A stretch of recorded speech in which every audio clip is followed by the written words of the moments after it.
Fidèles téléspectateurs de la radio-télévision du groupe L'Avenir, encore une fois de plus, nous sommes très fiers d'être parmi vous et ce soir, on va parler écrit. Ça demande un bagage. Makomi, tout le livre, les lotos betel solo un livre avec un auteur, Monsieur Orifem Paka, qui est l'auteur. Il y a le livre Oyo, mais les livres parlent de notre pays, le renouveau congolais. Fédéralisme et refondation de l'État en RD Congo, hommage au docteur Étienne Tshisekedi Wamulumba. Nous sommes fiers de vous recevoir dans cette émission. Nous parlons célébrité et découverte. On va découvrir un livre et le renouveau congolais. Vous pensez que le Congolais a un renouveau? Il doit encore renaître. D'abord, merci mon frère Chitengue pour m'avoir donné cette possibilité de m'exprimer à l'occasion de la sortie très prochaine du livre qu'on présente aujourd'hui, le renouveau congolais. Pourquoi? Parce que ce pays a connu des âges ou un âge d'or. Le moboutisme a été décrié vers la fin, mais ceux qui ont vécu cette époque savent que le Congo était cité en exemple partout en Afrique. Nous avons de notre jeunesse vu aussi comment les Africains de partout venaient pour étudier dans nos universités. Nous savions comment notre monnaie pouvait faire face au dollar américain et nous savions également ce que représentait le PNB du Congo et tout ce qu'il y avait de florissant dans ces pays. On a vécu cela. Nous pouvons renouer à ça pour autant que nous en prenions les chemins. Pendant plusieurs années, personnellement, j'ai été en lutte dans le militantisme étudiant pour commencer, ensuite dans des partis politiques, dans la quête de l'instauration ou de l'installation de la démocratie au Congo. Toutes ces années que nous avons lutté, je pensais, moi, à mon niveau, apporter tant soit peu une contribution à, au redressement du pays. Et nous avons connu des catastrophes.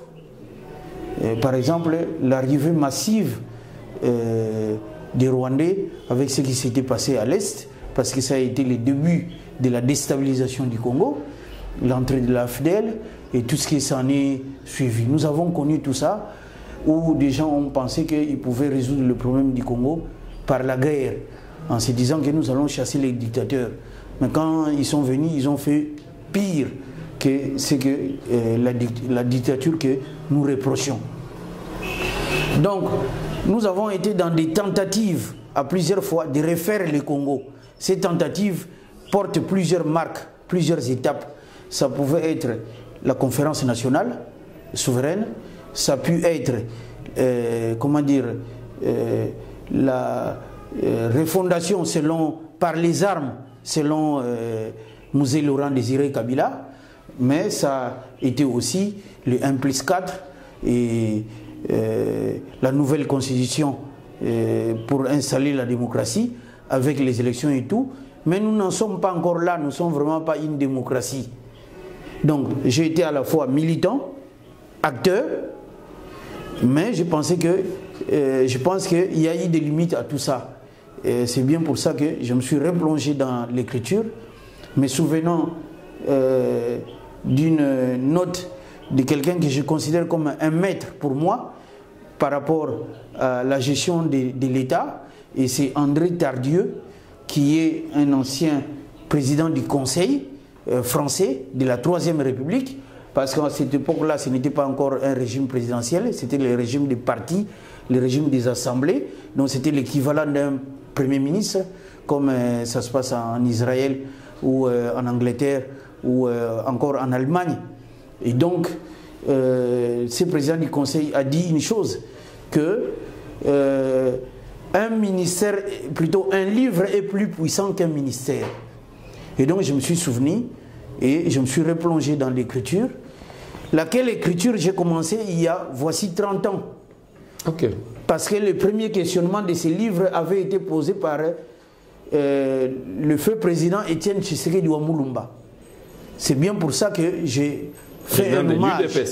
Le président de l'UDPS, le fondateur, un cofondateur de l'UDPS avec Vincent Mbouakiem, Marcel Liaou et Frédéric Kibassa Maliba. Donc c'est d'Étienne Tshisekedi dont je parle, que je considère pour moi comme étant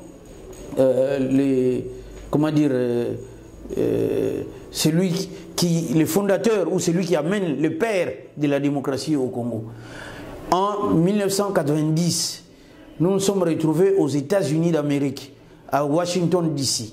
J'y avais été dépêché ou envoyé par l'Union nationale des étudiants zaïrois, la seule organisation qui, de l'extérieur, militait contre la dictature de Mobutu. En France où nous étions, les opposants étaient muselés parce que le président Mobutu savait parler aux Français et il était soutenu. Donc les partis politiques, les opposants ne pouvaient pas organiser des manifestations ou faire des activités politiques. Donc en ce moment-là, ce sont les jeunes que j'étais, troisième dirigeant de cette organisation, parce qu'avant moi, il y avait Roger Kabeya, ensuite Bob Bolaboué, et puis nous avons eu Bayon Poto, et moi j'étais le troisième dirigeant. Dans ces mouvements, on pouvait trouver des gens comme De Yonkosu, d'autres. C'était les Creuset. En France, pour faire la politique, tout passait par l'UNES. Et moi, j'avais dirigé ça. Peu importe l'université où on était, toutes les universités, là où les Congolais étaient, qui étudiaient, étaient dans ces Creusets-là. Et c'est dans ces Creusets qu'on a eu le premier militant de l'IDPS. Ils sont venus de là. Le François Mwamba et bien d'autres. Le Roger Lumbala, il y a beaucoup de gens qui venaient dans ces Creusets.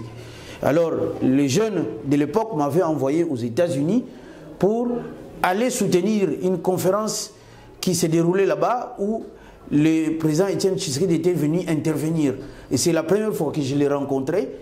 C'était la conférence sur les perspectives de démocratie en République démocratique, ou plutôt en République d'Isaïe à l'époque.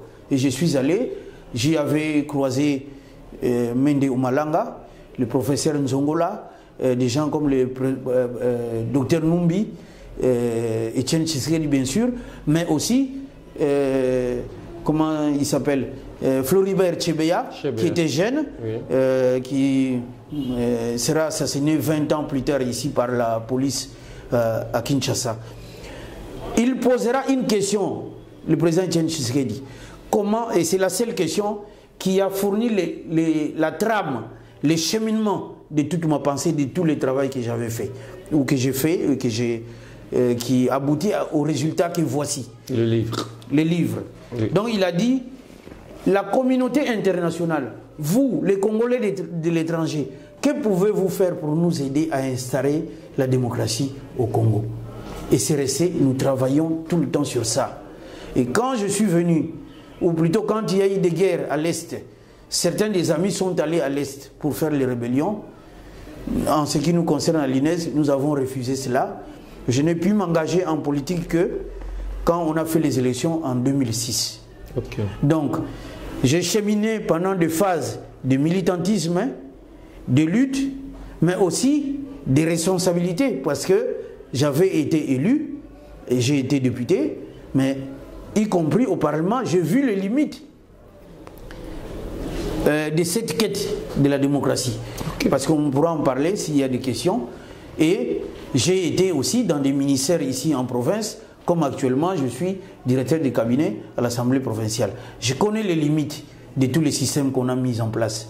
Et donc il me semble que nous faisons fausse route depuis. Et comme disait le maître, un livre, ça pèse plus qu'un ministère. Le ministère, c'est la durée du mandat qu'on te donne. Si tu es nommé pour 2 ans, après 2 ans, beaucoup de ministres, on peut poser la question, qui sont passés, qu'est-ce qu'ils ont laissé? On ne voit rien. Vous comprenez? Oui. Le ministère, c'est aussi limité par rapport au secteur d'activité qu'on te donne. Oui. Tu peux travailler dans l'environnement et n'agir que dans le domaine de l'environnement. Mais un livre traverse le temps. Il y a des générations de Congolais qui viendront un jour, qui pourront lire, qui comprendront quelles sont les erreurs que nous avons commises pour en arriver là, pour perdre notre pays. Et ils peuvent sortir le pays du déclin. Et la voie, les chemins du renouveau, les chemins qui peuvent conduire au renouveau, en ce qui me concerne, dans cette étude, dans cette quête, dans tout le travail que j'ai fait, je pense que c'est le fédéralisme.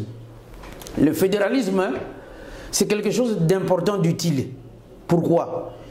Nos pères, les fondateurs de cette république, ceux qui ont milité, qui ont combattu les Blancs pour récupérer la souveraineté du pays, ils voulaient instaurer le fédéralisme. Mais il y avait des dissensions, sans compter les manipulations extérieures qui ont fait qu'il y a eu des sécessions et tout cela. Ça n'a pas eu lieu. Mais il y avait une constitution à Loulouabourg qui permettait cela. Et vous savez aussi que c'était l'option fondamentale de la conférence nationale souveraine. Mais on ne l'a jamais mise en place. On l'a effleuré, on a pensé à ça, mais on ne l'a pas, comment dire, ni concrétisé, ni conçu en tant que tel. Et le travail que j'ai fait dans les livres ici, c'est pour décrire quel peut être cet État fédéral du Congo. Quel va être le sort des provinces? Combien il va y avoir des États? Dans quelle délimitation? Quel va être l'État central? Il se situera où? Avec quel mètre carré? Avec quel projet économique derrière? Quel système de distribution de pouvoir? J'ai pensé à ça, j'ai esquissé ce que peut être l'État fédéral qu'avaient rêvé nos pères. Et je pense que le président, Félix Antoine Tshisekedi, qui a les rênes du pays, peut aussi se saisir de cette idée, parce que c'est un fédéraliste aussi, au sens où que l'UDPS, c'est un parti qui prône le fédéralisme, hein. Ils peuvent se saisir de ça aussi pour trouver le moyen de mettre en place des cadres qui permettront de concrétiser cet idéal. Maintenant, s'ils ne le font pas, bah, ça sera la responsabilité des générations à venir. Mais l'avenir du Congo, oui, il devrait être radieux avec ce système-là. Avec le système du fédéralisme. Oui. Mais le livre n'est pas encore sur le marché. Incessamment, nous l'aurons sur le marché. Et le livre parle de quoi? Qu'est-ce que vous avez dit dans ce livre? Alors, en détail. On trouve dans le livre 5 chapitres. Le premier chapitre pose la question de savoir pourquoi ces livres. Pourquoi j'ai écrit ces livres? Il y a 3 motivations, ou 3 sections là-dedans. La première, c'est la profonde conviction qui m'habite, que j'ai, que nous partageons depuis trop longtemps avec des conciliabules, des réunions, des conférences nationales, des dialogues et tout cela, et que nous n'en sortons toujours pas. Et la seule façon de faire, c'est de s'adresser directement au pays, au devant de la nation. Il faut aller au devant de la nation, s'adresser aux Congolais de façon à ce qu'ils décident des changements d'un système institutionnel. Donc j'ai cette profonde conviction. C'est comme cela seulement que nous pouvons nous en sortir. Sinon, nous tournons en rond. Ça, c'est ma conviction que j'ai dit dans ces livres-là. Parce que vous en êtes... Parce que je suis convaincu que le Congo renaîtra. Okay. Le Congo renaîtra. Tout ce que nous avons fait... Nous sommes faibles, mais le Congo renaîtra. Pourquoi le Congo va renaître? Oui. C'est l'obsession de tous les Congolais. Ce pays qu'on veut morceler, ce pays qui est menacé par la balkanisation, a connu des atrocités, a connu des pogroms, a connu un génocide. Mais malgré tout, ce Congo ici résulte de la fusion des chefferies, des royaumes, des empires qui l'ont constitué. Et pour faire cette constitution-là, pour se mettre ensemble, il a fallu plusieurs siècles. Depuis que les Blancs est arrivé, plusieurs siècles ont fait que les Congolais ont appris à vivre ensemble et ils veulent rester ensemble. Malgré tout ce qu'on nous a fait, les gens veulent rester ensemble. Parce que là-dedans, qu'est-ce qu'on retrouve? on retrouve l'âme de Kipa Vita, Simon Kimbangu, Joseph Kasavubu, Patrice Emery Lumumba, Mouzé Kabila, Etienne Tshisekedi. Et plus près de nous, vous avez les âmes des gens comme Mamadou Ndala, Mbouza Mabé, qui ont combattu et ont donné leur vie pour ces pays. L'âme de ces personnes-là, que je vous cite, qui sont des héros pour cette nation, constitue ce qu'on appelle le livret, qui permet à ce que le Congo se renouvelle comme une... qui vibre ensemble comme une âme éternelle. Quoi qu'il arrive, on dit que le Rwanda se développe, mais les nôtres ne se sont jamais détournés avec tout ce qu'ils vivent. Des misères là-bas, ils ne se sont jamais retournés pour aller vers le Rwanda. Parce que si c'était ça l'avenir, ils auraient pu se retourner, aller là-bas pour chercher un développement par là-bas. Mais il y a une âme. Le Congo a une âme qui est une âme éternelle. Le Congo est éternel. Donc j'y crois. C'est ça ma conviction et c'est l'obsession de tous les Congolais. Le deuxième problème, c'est le besoin d'État et l'envie de la République. À un moment donné, les gens ont cessé de se battre pour ces pays. Le Congo a été livré aux bandes. Le Congo a été aussi livré aux clans, aux ethnies. Et dans sa formation, à l'origine, on voit bien que tel que le pays avait été fait, il a été fait pour servir soit un individu, soit un clan, soit une ethnie. Et on met tous les moyens, toutes les richesses à la solde. Et puis les autres sont là à applaudir. Quand une ethnie accède au pouvoir, on a délaissé l'intérêt général. Ouais. Notre responsabilité, parce que pour être bien, les gens se cherchent partout. Il y a les phénomènes combattants, par exemple, à l'extérieur. Et que vous avez vécu. Ils recherchent un Congo comme un pays qui fuit et qu'il faut courir, qu'on essaie d'attraper comme le vent. Eh bien, la seule façon, c'est de refaire l'État et de construire une république, c'est-à-dire instaurer la démocratie. Ce qui n'est pas facile, bien sûr, parce que la démocratie, nous la voyons comme si c'était une application importée. Mais comment pensez-vous asseoir cette démocratie par rapport à la subdivision que nous voyons et vous en avez parlé dans les livres? Là, je ne sais pas si vous allez... Peut-être vite, mais bon, je vais suivre votre rythme, ça ne pose pas de problème. Non, vous expliquez les points qui vous motivent et puis vous nous parlez de ça. Parce que la matière de l'ouvrage... Qu'est-ce qu'on trouve dans cet ouvrage?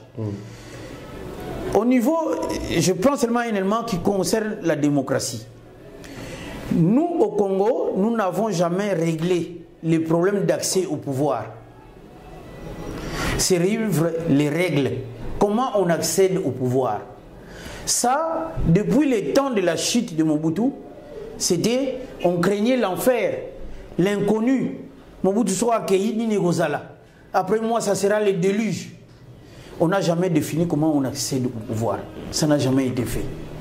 Même à la veille du départ du président Joseph Kabila, l'hantise du chaos était encore là. Mais alors, tu trouves des gens comme l'honorable Bouchab, par exemple, faire l'inanition de la nation. Qui ont changé la constitution parce que son Kabila Zati, c'est parce que nous n'avons pas défini comment les gens accèdent au pouvoir.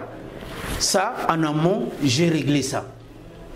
En aval, le problème c'est la question de la légitimité du pouvoir. Quand on a accédé au pouvoir, ou plutôt, on fait accéder quelqu'un au pouvoir, mais ça doit être qui? Qui est légitime pour gérer le pouvoir? Socrate disait que lui faisait confiance aux sages parce qu'il connaissait les limites de leur connaissance. Nous avons conçu un système où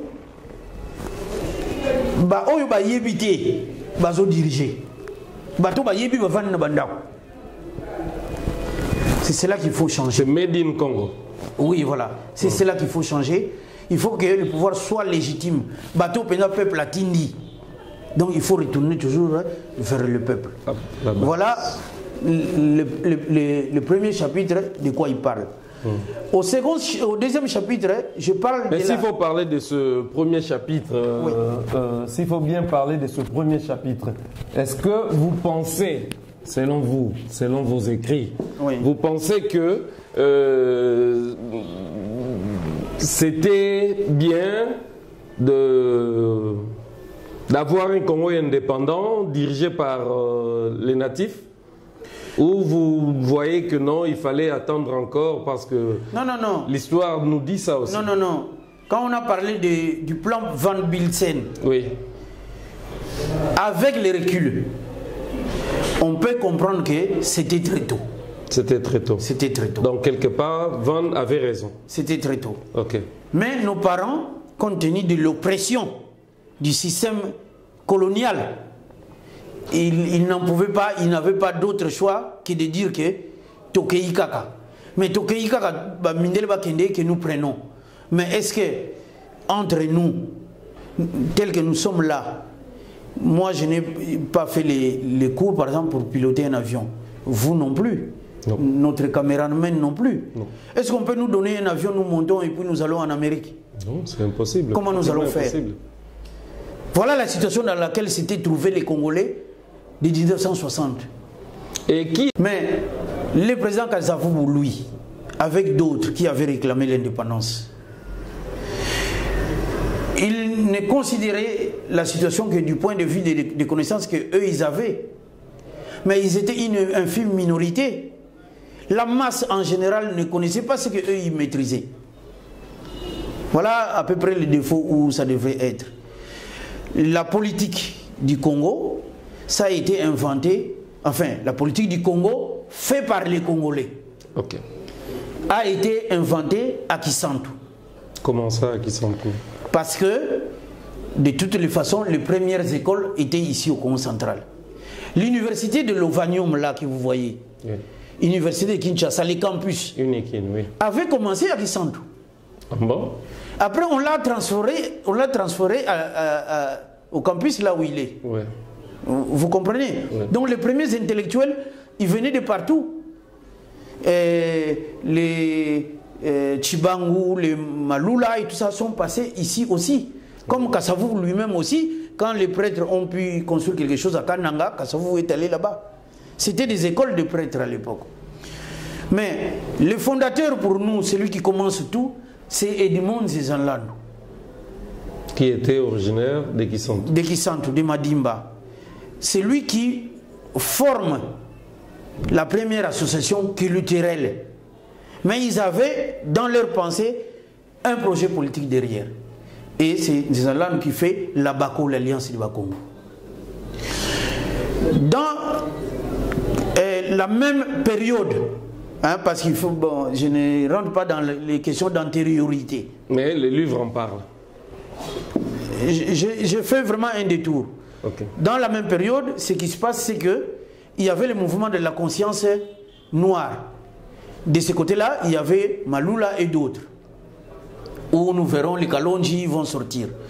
Donc il y avait aussi cette association-là. Depuis la aiguille, ces mouvements vont muter vers des partis politiques. Tant est-il que la population venait auprès des intellectuels qui animaient ces mouvements pour qu'ils portent leurs doléances, leurs attentes. Et donc, ça a obtenu une tradition politique. Donc, quand Zezanlando fait Abako, le président Kasavubu est le seul noir à qui les Blancs ont confié une commune à gérer. Ça n'existait pas avant. Et donc, parce que Zezanlando lui-même, dans son âme, il est d'abord un opérateur économique, dans sa démarche, il veut construire les tissus économiques de Léopoldville. Il a poussé beaucoup de ses amis et des gens, des contemporains de l'époque, les Dekolo qui viendront après, les Mvemba Thomas, après il y aura Amasco, les Mebeza et d'autres qui viendront, les Ndombasi et tout cela. dans leur pensée, c'était l'économie, les moteurs des activités. Et comme ça, il s'est soustrait pour laisser la place au président Kassavou pour qu'il conduise la BACO. Bon, je ne reviens pas sur les questions de l'indépendance. Revenons sur le livre alors. Tout était venu là. Et on peut dire que le Congo central a beaucoup donné. Le Congo central a beaucoup donné parce qu'en 1959, quand les Belges prennent la décision que bon, il faut qu'on aille vers l'indépendance, c'était parce que les Congo central ou les Bas-Congo, l'alliance du Bas-Congo, à Kinshasa avait appelé à une manifestation qui avait dégénéré. Il y a eu des morts. Et en ce moment-là, la métropole avait pris peur. Et en ce moment-là, ils ont pensé qu'il vaut mieux organiser leur retrait, qu'ils se retirent. Ça, c'est l'histoire qui s'est passée le 4 janvier 1959. Alors, dans le deuxième chapitre, je parle du déclin. Parce que pour proposer un système nouveau, il faut voir d'où l'on vient. D'abord, l'État colonial. C'est-à-dire, l'État, c'est à la fois l'Église, l'administration, l'armée ou la police. Bon, à l'époque, c'était l'Église. Aujourd'hui, ce sont les églises. Ça n'a pas beaucoup changé parce que ce sont les églises du réveil qui ont pris plus les relais. Et donc, c'était ce système-là pour gérer la société du temps de la colonisation.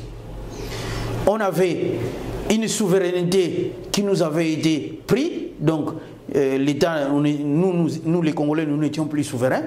Parce que dans les systèmes anciens des empires et des royaumes, nous étions dans un régime de pleine souveraineté. Donc nous nous dirigeons nous-mêmes. Et c'est ce que demandaient les leaders de la BACO. Nous voulons de l'indépendance pour que nous nous dirigeons nous-mêmes. Mais dans la colonisation, on nous envoie des administrateurs, des gouverneurs qui venaient pour nous assujettir. Voilà. Donc c'était ça la base. Quand Mobutu entre en 1965, il continue avec le même régime, ça n'a pas changé. C'est le même régime, c'est le même moteur qui continue. Parce que Mobutu n'est rien d'autre que, comment dire, un monarque comme l'était Léopold II. Donc il va mettre des institutions qui tournent autour de sa personne. Mobutu avait beaucoup de pouvoir, par exemple faire battre la monnaie. Il pouvait être à la fois comment dire, chef de l'exécutif, ministre de la Défense en même temps, et il a mis le système du MPR avec le comité central du parti, où il y a un exécutif fort autour de lui et c'est lui qui dirige, avec des services de renseignement qui sont gérés par des supplétifs, c'est-à-dire c'est lui qui gère, mais il met Mokolo ou quelqu'un d'autre, bon, mais il lui rend compte chaque soir et tout ça là. Et à côté de ça, il construit un législatif, mais qui dépend aussi de lui, parce que c'est lui le patron comment dire, du comité central, du parti, qui est le parlement du parti. Vous voyez un peu la confusion. Ne peut être chef de l'État que le président du MPR. Quand le président flanche ou que lui il tombe, ça veut dire que le régime tombe, ça veut dire que tout le système institutionnel tombe parce que c'est bâti sur la base d'une personne. Il faut s'en détourner. Ça a été dénoncé à la conférence nationale et on a voulu aussi faire autre chose depuis Sun City. Qu'il règne sans diriger. Voilà, mais je montrerai les limites par la suite. Alors donc, j'ai traité du mal zaïrois. C'est ce que je viens de dire. Ensuite, j'ai analysé la conférence nationale comme souveraine, comme l'espace où les Congolais pensaient apporter un renouveau. C'était déjà ça. La refondation, c'était pour la conférence nationale. Mais ils pensaient qu'il fallait aller au fédéralisme. Mais ils ne sont pas allés jusqu'au bout. Et je montre quelles difficultés il y avait à l'intérieur de la conférence nationale, des difficultés qu'on a rencontrées à l'époque. Voilà. Enfin, je parle aussi du débat institutionnel qui a eu lieu à partir du moment que la conférence était fermée. Les gouvernements qui se sont succédés, qui ont été soit faibles, qui sont les gouvernements de l'opposition, conduits par le président Étienne Tshisekedi, avec les difficultés qu'il a rencontrées aussi, ainsi que les erreurs commises aussi par lui. Tandis que le gouvernement nommé par Mobutu, par exemple, Nguz Karlibonde, Birindoa, Munguldiaka et tout cela, était honni par la population. La population ne voulait pas adhérer à l'action de ces gouvernements-là. Je montre tous ces méandres-là qui feront que un jour